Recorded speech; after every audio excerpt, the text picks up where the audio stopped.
আজকে আবার তোমাদের দিদিভাই অনেকটা অসুস্থ হয়ে পড়ে, যার জন্য এমার্জেন্সি আমি ওকে হসপিটালে নিয়ে যাই। আর ব্যাঙ্গালোরে বুঝতে তো পারছো যে হসপিটালে নিয়ে গেলে কতটা ঝামেলা, এখানে কেউই নেই।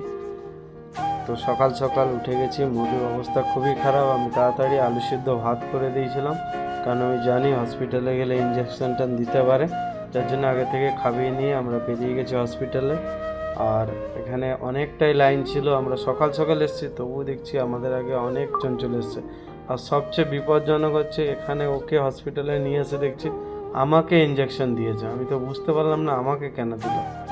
যাই হোক, যত হাজব্যান্ডরা এসেছিলো সবাইকে ধরে ধরে ইঞ্জেকশন দিচ্ছিল আর বলছিল এটা নাকি টিবির টিকা, নতুন এসছে, সবাইকে কম্পালসারি নিতে হবে।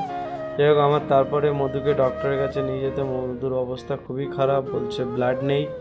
সো এতটাই দুর্বল, বললো স্লাইন চড়াতে হবে। আমি তো ভাবছি কটা স্লাইনের বোতল যাবে তারও ঠিক নেই।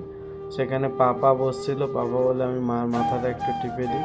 আর আমি ততক্ষণ শ্যুট করছিলাম, অ্যাকচুয়ালি হসপিটালে তো ক্যামেরা অ্যালাউ নেই, টোটালটা চুরি করে করে করছিলাম। ফাইনালি দেখলাম যে একটা বোতল দেওয়ার পরে বললো তোমাদের আজকে আর নিতে হবে না, তোমরা আসতে পারো, তোমাদের ছুটি দিয়ে দিয়েছে। পাপা ওর মাকে হাত ধরে টেনে তুলেছে। চলো বাই বাই, দেখা হচ্ছে পরের ভিডিও।